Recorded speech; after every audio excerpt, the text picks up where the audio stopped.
I'll just invite you to take a deep breath in and go within and take the following words from Ernest Holmes. Whatever I need comes to me from the all good. Divine intelligence walking through me always knows just what I need and always supplies it when I need it. This law is unfailing and sure and cannot be broken. I receive my daily good as I go along the pathway of life, and I cannot be robbed of my birthright to freedom and happiness. So I'll just invite you to contemplate that right here, right now, at this moment, that you are receiving your daily good. It is always present.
So in this moment, I acknowledge and recognize that I am in the midst of this infinite good.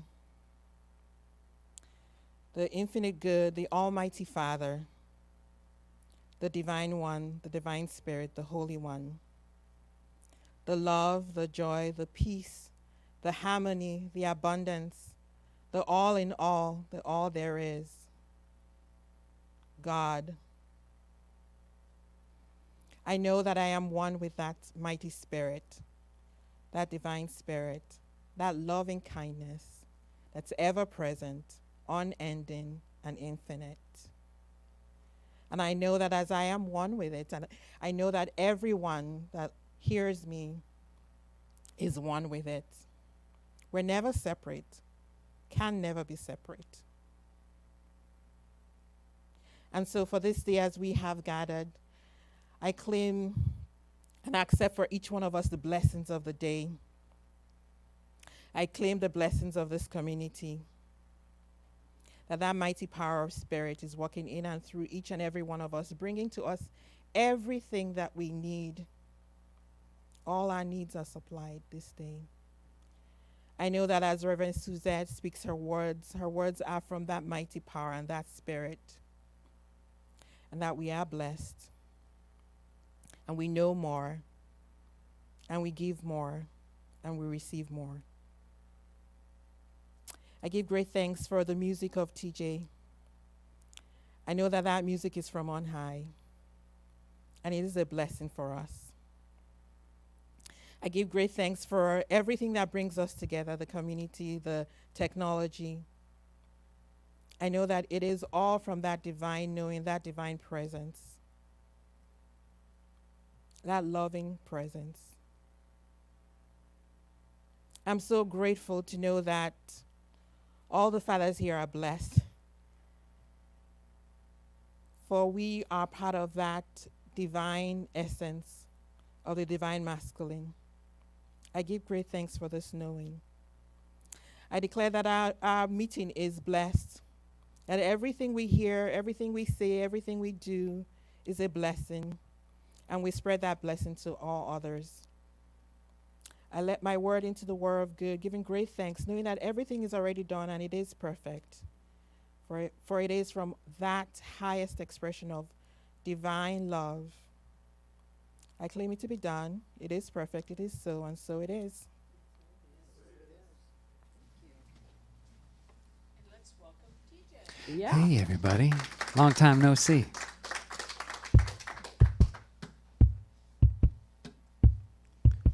So, you know how I do. I like to get up here and just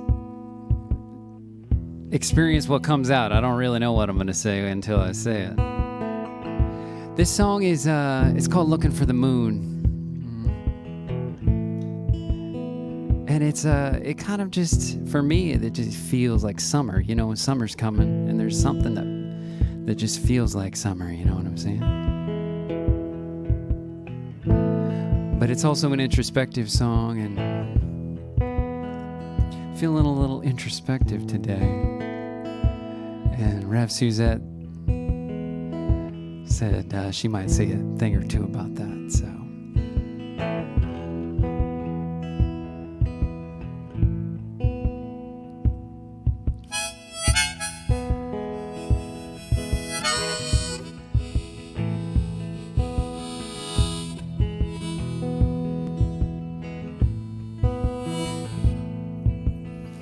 Looking for the moon, and though I've yet to find it, I am finding that it's hard to sleep alone. 21st of June, and I'm trying to decide if I should try my luck again and head back home. But oh, that summer feeling always takes me there. So I go looking for the moon again, just like I did back then.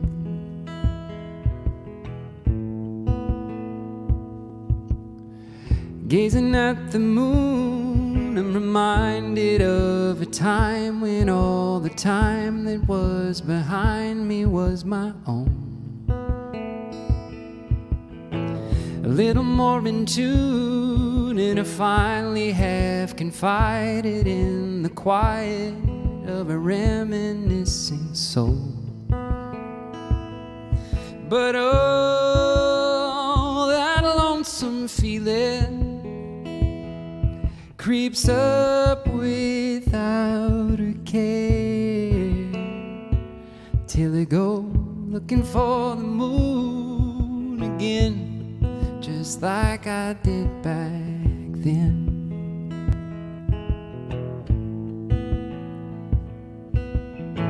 Circling the room, and I just can't figure why the winter time has come again. It's much too soon.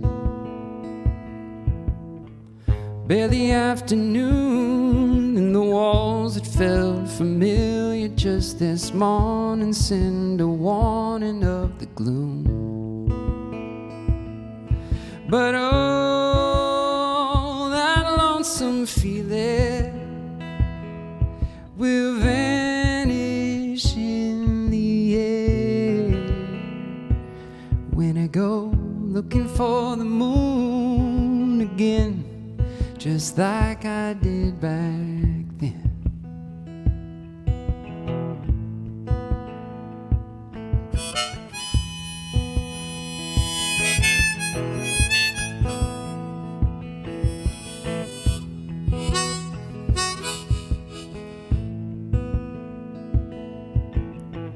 Looking for the moon, another circle round the sun has left me wondering what time is anyway.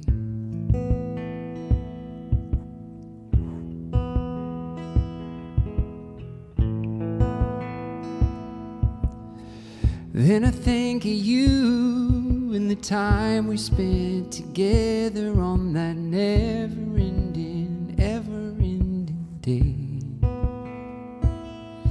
But oh, that summer feeling will always take me there.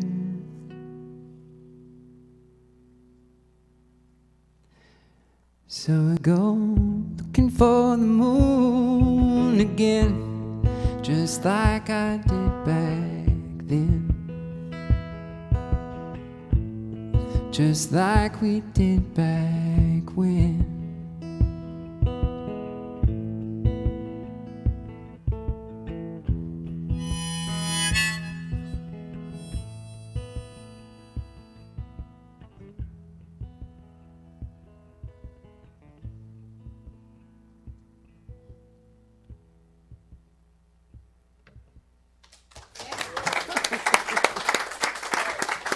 They're all yours. Wow.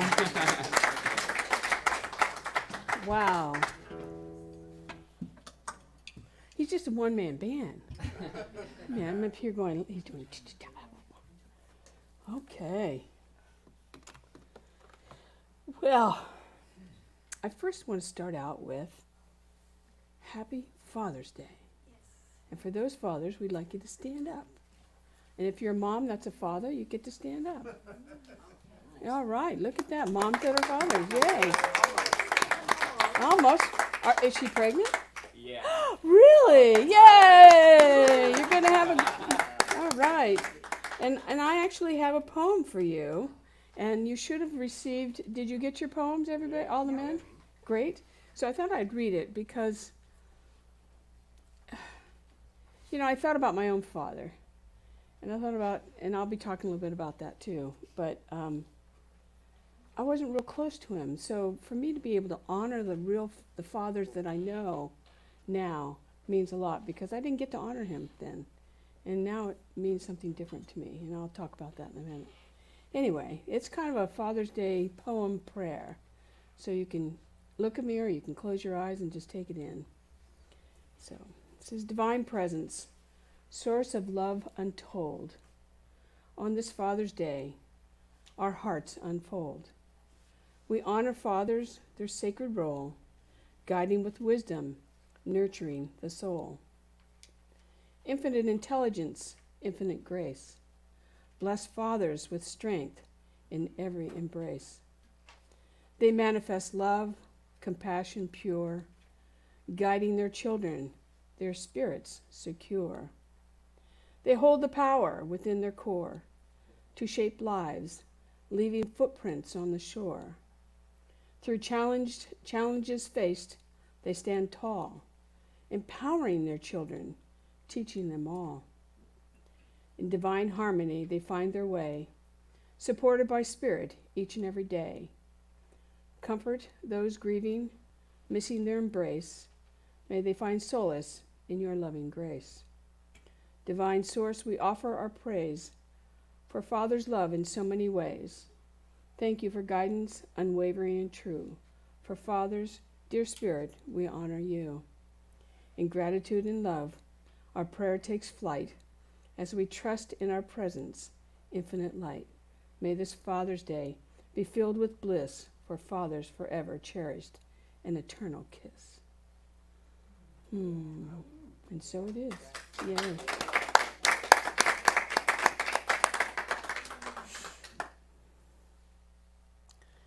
So it's very interesting how Spirit works. I have a whole talk, and then I'm listening to NPR on the way over here, and they changed the whole thing. And I don't know that they change it, but they added to what I have to say, which I think is really relative to today. And it's basically, it's knowing it, being in the moment with ourselves versus our future self. And I won't go into the whole thing because it would take up all my talk. But basically it comes down to this, is are we in the moment, and can we also create our future, be in our future self? And this is an actual study they did, and how it came about is they were studying how our brain works. And so they had many participants have an MRI. And when they're in the MRI, they would ask them questions. And one of the questions was, something about themselves. And when they did that, one side of the brain would light up. And then they'd ask something about maybe somebody they knew. And another side of the brain would light up. So they realized that the brain had the capacity to notice, recognize itself, and then recognize another person. They thought, well, let's go one step deeper.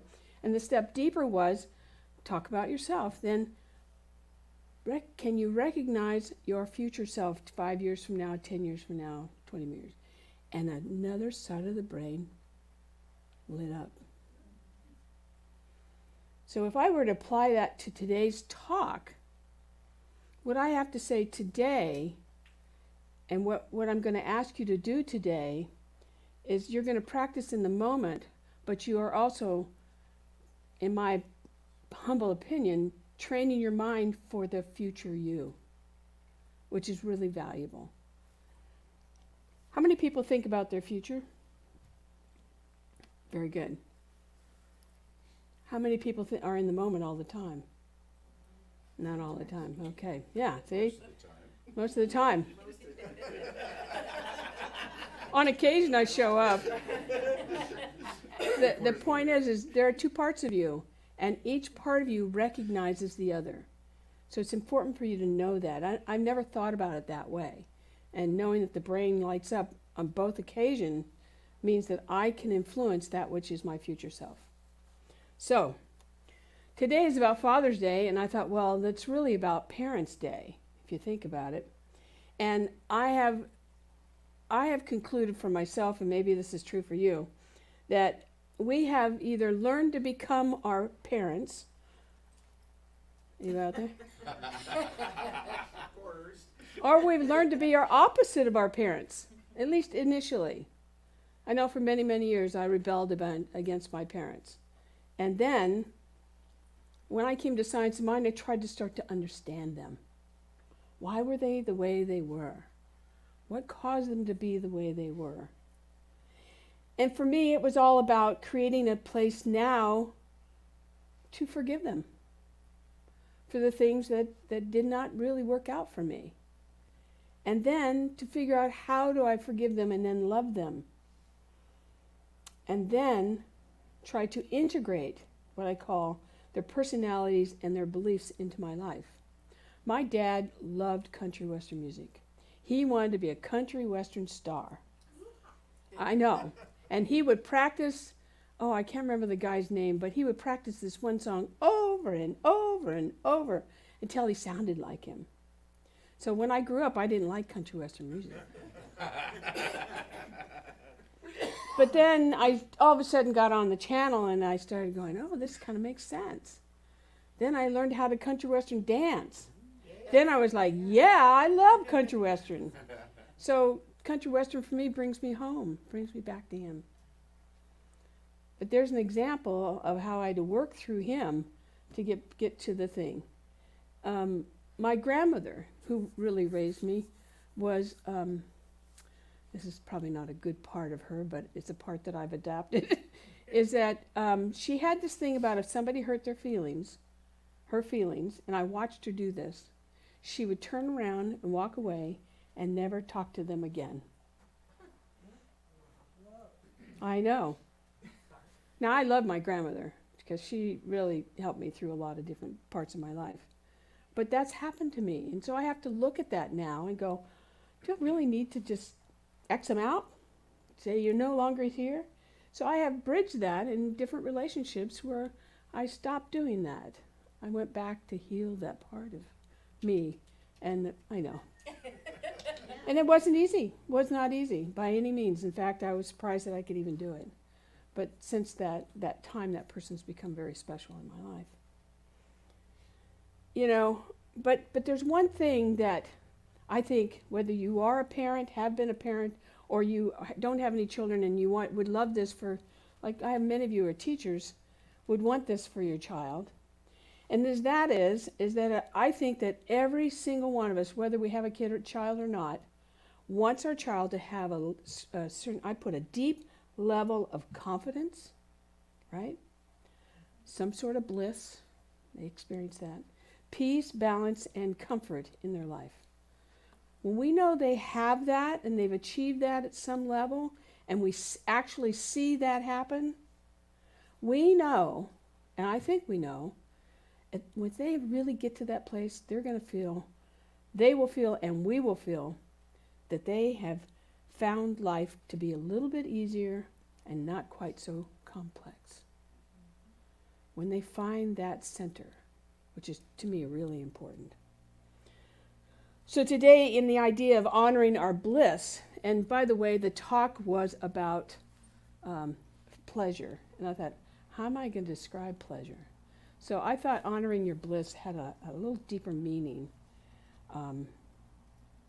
because it really honors the inner self. It really honors that which we have to work sometimes to get there and to make sure that we feel what I would call the divine flow. Because when we feel that, our children feel that, things seem to go better, right? Yeah. They seem to go better. So we're going to do a little meditation in the beginning, and I'm hoping that this will take you into that place of bliss, of just kind of relaxing into life. Instead of, I want you to let go of everything that took to get here. I want you to let go of any worry that you have and simply just be. So I'm going to invite you to close your eyes.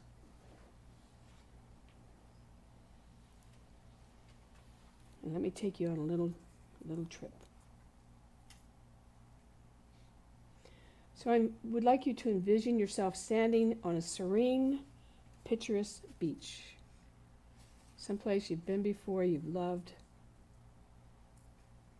Feel the warm, golden sand beneath your bare feet as it gently sinks into every step that you take.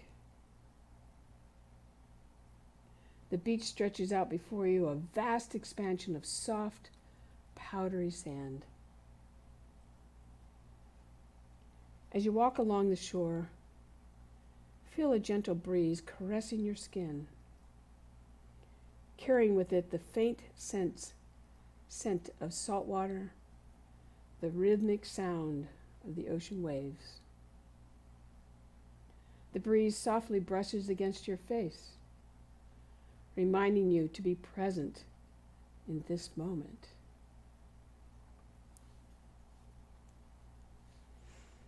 Take a moment to notice the colors around you. The sand, kissed by the sunlight, glows in shades of warm beige and gold, while the ocean stretches out before you in a mesmerizing palette of deep blues and greens. The sky above is canvassed of endless possibilities, with wisps of fluffy white clouds drifting by.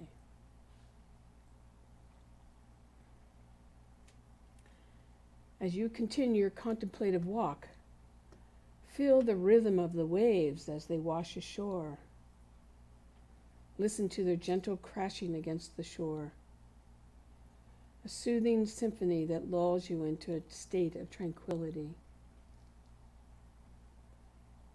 With each wave that retreats, it carries away any tension or worries, allowing you to let go and to be fully present in this moment. As you stroll along, notice the seagulls soaring gracefully overhead, their calls echoing in the distance. Watch as they effortlessly glide through the air, reminding you of the freedom and the lightness that can be found within. And so now take a moment to pause and feel the warmth of the sun on your skin. Let it radiate energy, envelop you, fill you with a sense of vitality and peace, allowing yourself to be completely present, surrendering to the beauty and tranquility of the beach setting.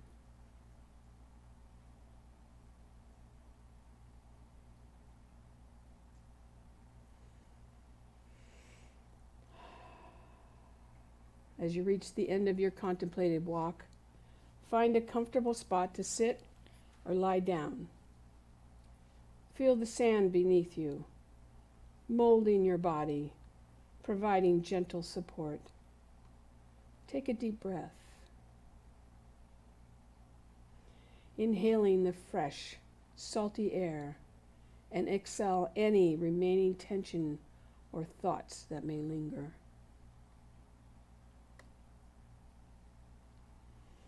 In this serene beach setting, allow your mind to drift and wander, exploring the depths of your thoughts and emotions.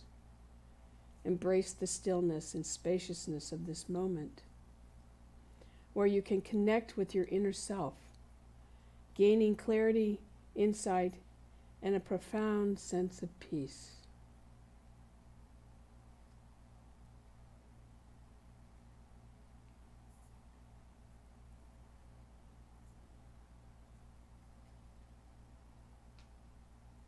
And so bringing you back to this moment and this place, when you are ready, slowly open your eyes, bringing that tranquil energy of the beach with you as you return to the present moment, feeling refreshed, rejuvenated, and at peace.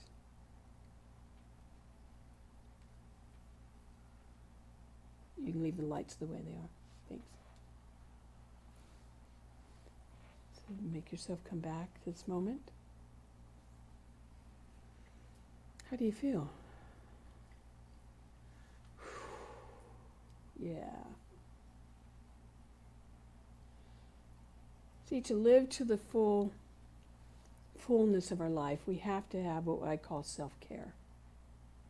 And do what I just did now to bring that sense of peace to us. Because when we practice now, it influences the future. It could be an hour from now you. It could be 2 days from now you. But practicing that helps us to deal with all of life. Is it busy out there? Anybody think it's busy out there? I can bring you back to that if you want.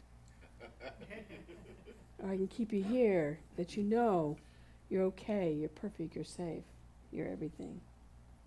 See, when we know who we are, we unlock what I call the unlimited possibilities. Our mind seems to expand. It was like even coming to here, and I was ready to do my talk, and then I happened to get on NPR, and guess what? It gave me more true meat, in a way, to give to you, so that you could see that you have that kind of control. It's in the newsletter I said this: pleasure or bliss is a pleasant emotion of commitment felt deep within because of an event that builds positive feelings. We have to do that. I don't know how many people are pumping you up lately. You have people pumping you up all the time? No. So we have to do that. We have to create those positive feelings. It is the opposite of grief and sadness. A wave of calmness washes over our body when it's felt, keeping the body and mind in a peaceful state, just like I did a moment ago. But we have to create that for ourselves. Continuing in the newsletter, it said, to experience total pleasure or bliss, there has to be a calmness and a peace within your mind. Calmness and peace cannot be attained in a mind filled with turbulence, anger, and irritation. To experience the benefit of pleasure, rule number 1 is you must be pleasant. Oh, darn. I know, I was hoping you'd laugh on that. Being pleasant opens our mind, body, and spirit to experience beautiful and wholesome feelings that are essential for your well-being. So if there's one thing you get out of this today, is you must be pleasant in order to experience being pleasant and having pleasant thoughts. Ernest Holmes says this, he said, irritation, vexation, and confusion go hand in hand to rob a man or a woman of his or her birthright to peace, comfort, and unity. It's so interesting. I'll interject different stories in my talk. But in my household, there are 3 of us, and anytime there are 3 people, there's always something going on, right? You have how many? And you're about 7, right? 5. You always have something, and so 3, yeah. There's always something going on, and for me anyway, what I find, and the point I'm going to make in a minute is that because there's always something going on, we tend to sometimes compartmentalize that, right? We hold on to it. It's like, I'll remember next time, right? Oh yeah, I see the heads going. All right, I like that. The thing is we cannot hold on to those feelings. We have to get them out because they're detrimental to our health. How do we do that? Well, in my household, usually what happens is 2 people team up and we and then the other 2 go and pretty soon all 3 of us are going The point you have to have a way to get rid of it. Now maybe it's finding a practitioner. Maybe it's just calling your friend and saying, I just need to get this off my chest. I just need to get rid of this because it's holding me back. But that's an important thing to remember. Don't hold on to those emotions because when you repress them, they will boil over later on. Anybody have that one happen? Good, I'm not alone. I'll hold on and I'll hold on and I'll hold on. I think I've told the story about one of my household where they would say, I'm gonna do the dishes. Anybody remember that story? A few of you do, okay. I'm gonna do the dishes. I'll go, okay, great. And I go away and do my thing. I'm gonna do the dishes. Okay, I'm gonna go away. And every single time, the dishes never got done. Now, you know what? It took me 2 years to catch up with that. I was like, she doesn't really mean that. You're really not going to do that. And it wasn't until I got the courage to say, every time you say that, you're lying to yourself, and you're lying to me. And they went, oh. And then they stopped saying that. Now what they say to me, and I did this yesterday, I love this.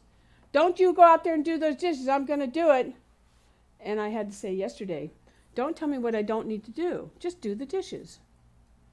I know. Just do it. Because they're feeling guilty because they haven't done anything for a week, right? The point is sometimes sometimes we have to speak our mind, but do it in a way that's loving and kind and helpful. And pleasant. Thank you. That word's going to come back to haunt me, I'm sure.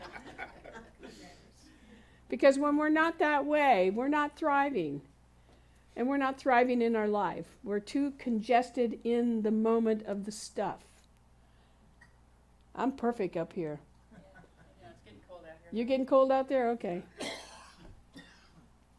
But when we're congested, we are causing, we're causing what I call limitations in our life. So just keep that in mind. Ernest Holmes says this. He says, anyone wishing to develop a pleasant personality must first become pleasant and think comforting thoughts. Think comforting thoughts. I can tell you right now that if I try my best sometimes to just have a blank mind. So I don't think good or bad about anything. These two are laughing at me here.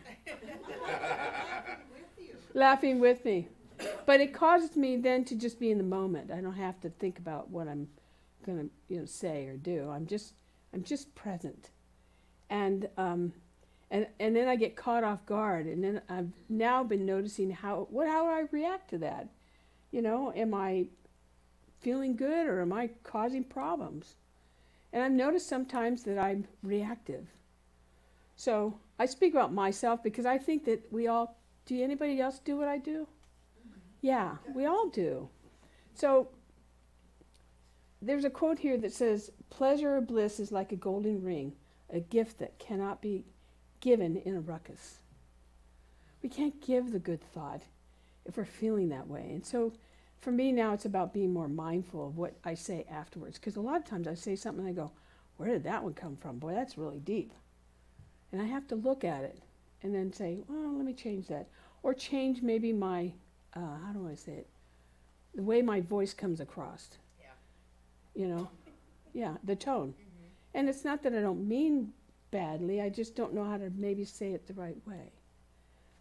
But when our mind is filled with anger and malice and vengeance, there's something that I have learned over the years, especially when I was growing up as a kid, I was kind of really angry, very angry kid.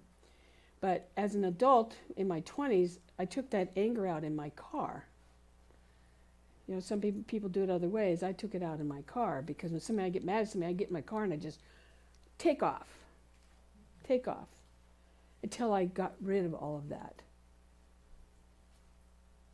But what we have to do and what I do now is that when I know that I really am in that place, I will actually pause.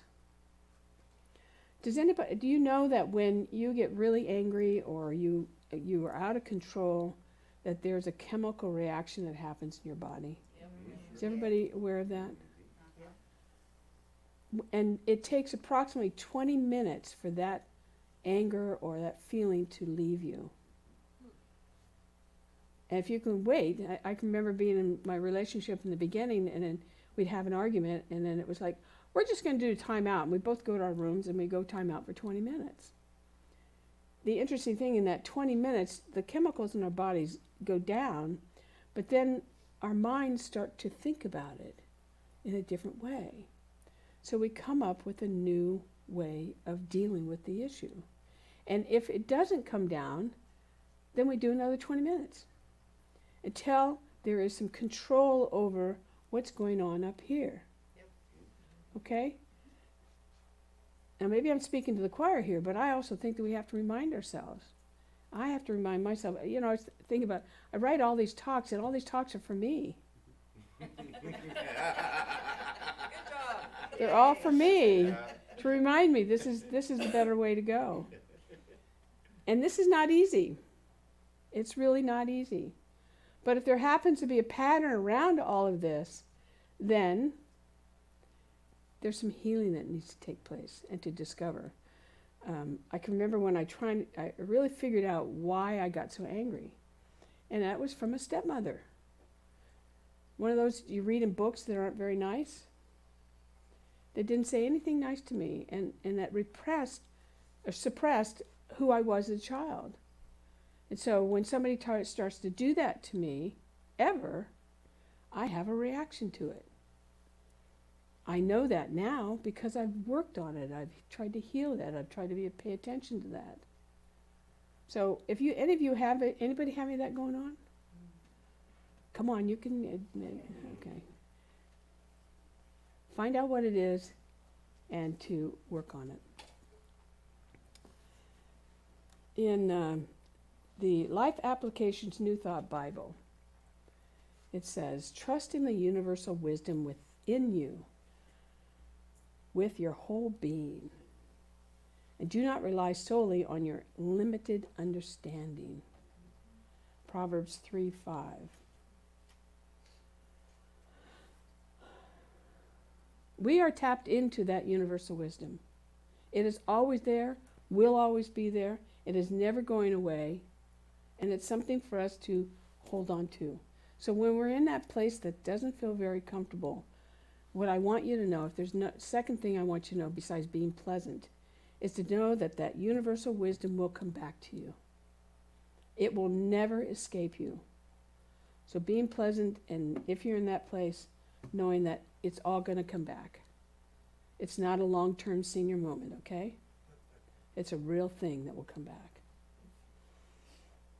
The third point I want to make is that we may not want to admit it, that joy, peace, and harmony exist. The thing about it is it's everywhere, but it has to come from within us.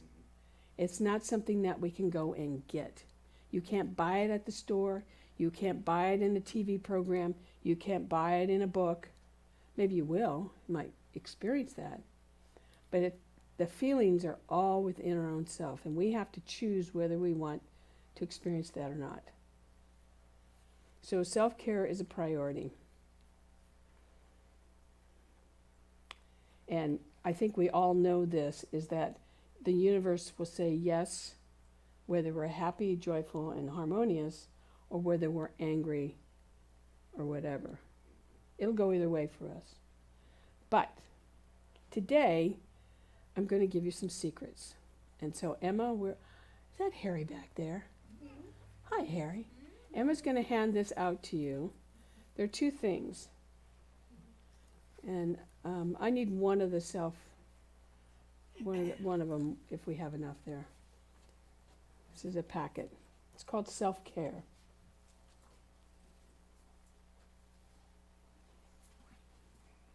Thank you. Can I have one? Thanks.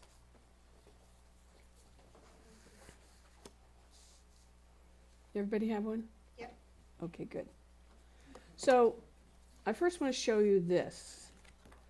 You might recognize the photograph. This is called self-care. This month is all about self-care.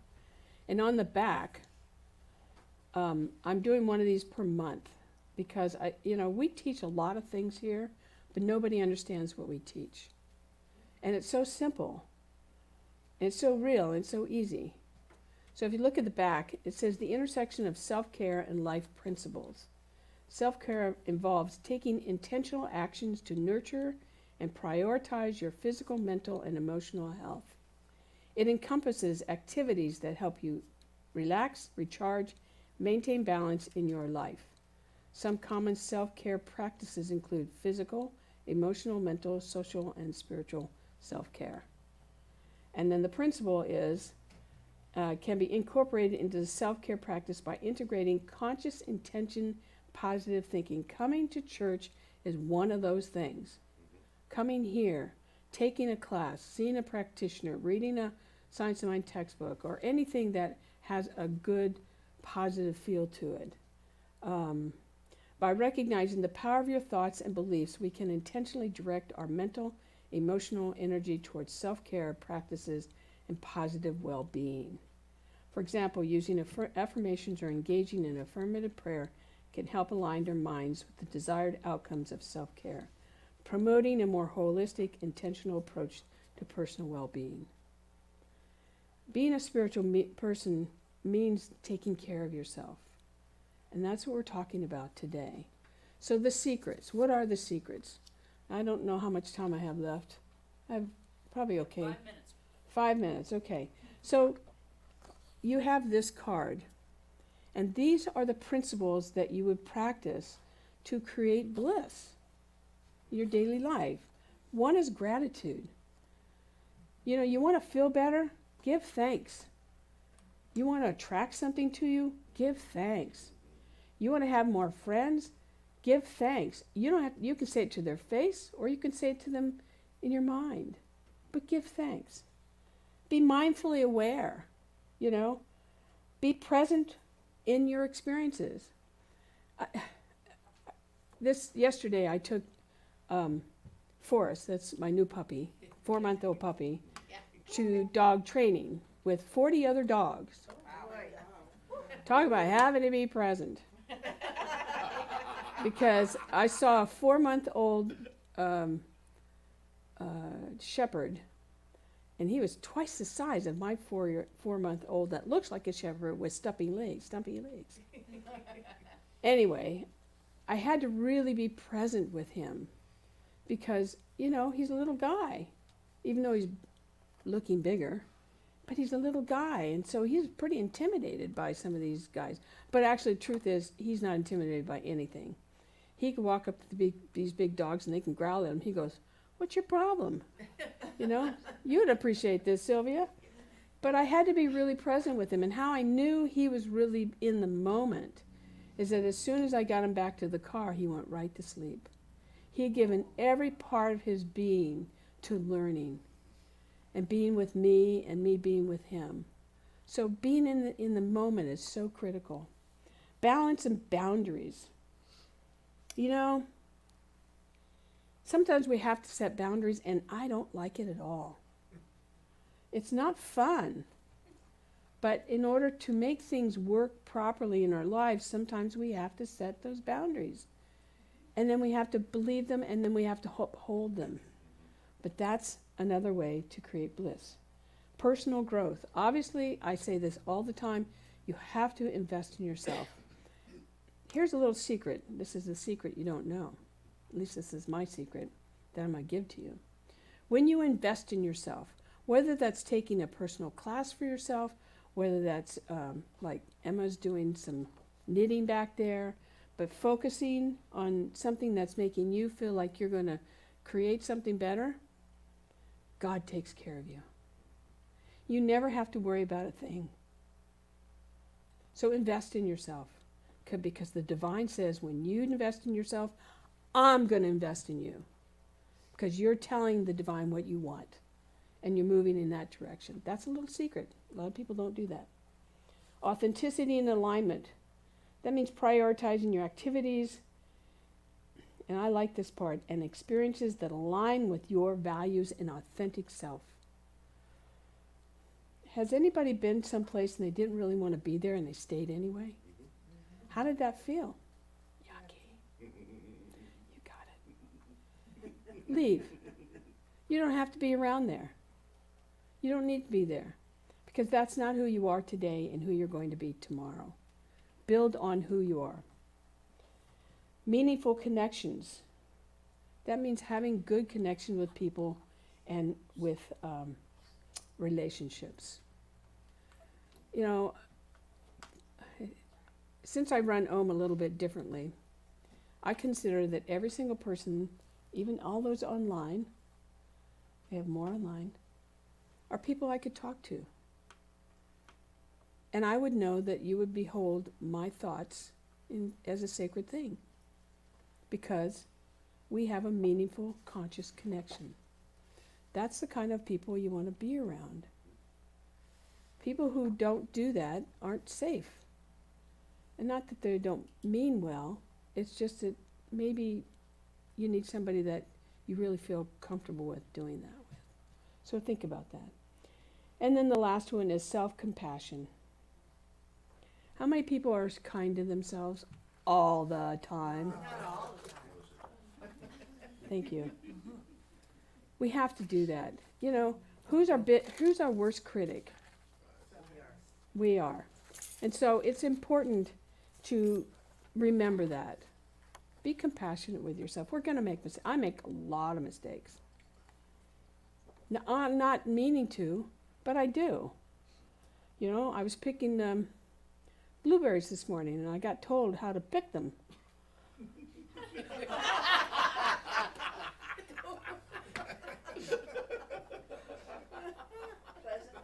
Pleasantly. I love you guys. So I went, okay, thank you. I just picked the big ones. That's all I cared about. Life is funny like that, you know. We have those experiences. We have to turn on the charm at times. But be compassionate with yourself. And when you see somebody not being compassionate with themselves and you know they deserve it, then give them that gift. We have to give this stuff away. Especially children. Especially children, yeah. Excuse me. That's okay, because they're hard on themselves. So, this is for you. And every week that I speak, I'm trying to bring you back to principles. Back to things that are going to really support you. Really support you to know who you are, to know that you are loved, to know that you have the capabilities, and to today especially remind you that you're in the moment, but you can create your future self. So I want to end with this, and I have a slide of this. And I thought, what would Maya Angelou say? What would she say about self-care? And I think I've heard this before, but she came up with something I thought was really important. So I'm going to end with, I want to say this first. God gave me this morning too, so I have to read this. It says, what we are is God's gift to us. What we become is our gift to God. So remember that.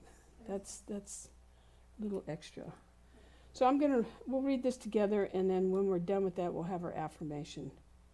And then I'll pray this into the week. But Maya said this. She says, self-care is not a selfish act. It is an act of self-preservation and self-respect. It is about honoring your own worth and nurturing your well-being. Remember, you cannot pour from an empty cup. Take the time to replenish yourself, to nourish your spirit, and to care for your body. Self-care is not a luxury. It is a necessity for your growth, happiness, and resilience. It is an act of radical self-love, a declaration that you matter and deserve to be cared for. So be kind to yourself, prioritize your needs, and embrace the healing power of self-care. In doing so, you empower yourself to show up fully in the world and make a positive difference in the lives of others. Could not have said that any better. She's pretty amazing.